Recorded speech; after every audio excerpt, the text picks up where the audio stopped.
Why do companies want people to quit? A percentage of their staff to leave jobs if they're doing a good job. If they're talented people, it's expensive. This is what this person is saying, which is true. It's expensive to hire, it's expensive to train people. Mistakes can be costly. All of that is true. However, we have to understand that when people are running these businesses, their number one concern is money.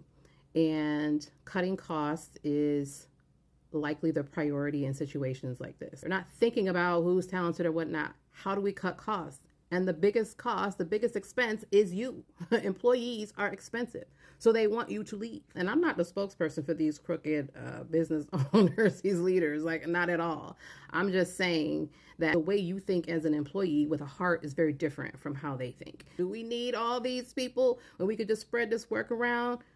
They're going to spread the work around. They'll deal with the hiring later. All these companies, they're going to start hiring again. I don't know when. They'll start hiring again.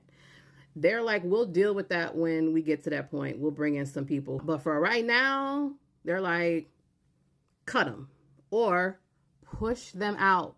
Let them go.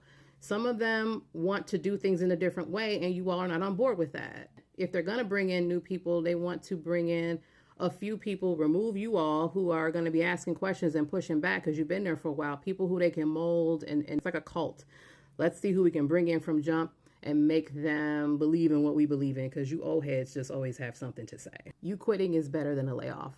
Layoffs are not a good look for companies. They don't want to have to announce layoffs. They want you all to just go, and they will make that environment toxic to get rid of people en masse because they don't want to see, oh, you all lay people off. Look at this company. They don't want to make the headlines like that. Also, you have to remember, people at the top of the org chart have a very different experience than people at the bottom and people in the middle. The people at the bottom and in the middle are having a different experience. The leadership is not experiencing the day-to-day. They're not feeling the squeeze of, oh, you've wiped out half of my department and now I'm overwhelmed and have to do all of this stuff. Because all they see is that it's getting done because you all do it. And shout out to you for being hard workers, but your hard work is actually hurting you. Because if they can see we can still meet our goals or exceed our goals, even though we've pushed people out, even though we've laid people off, like this is fantastic. We don't need to hire anyone else because these people are getting the job done.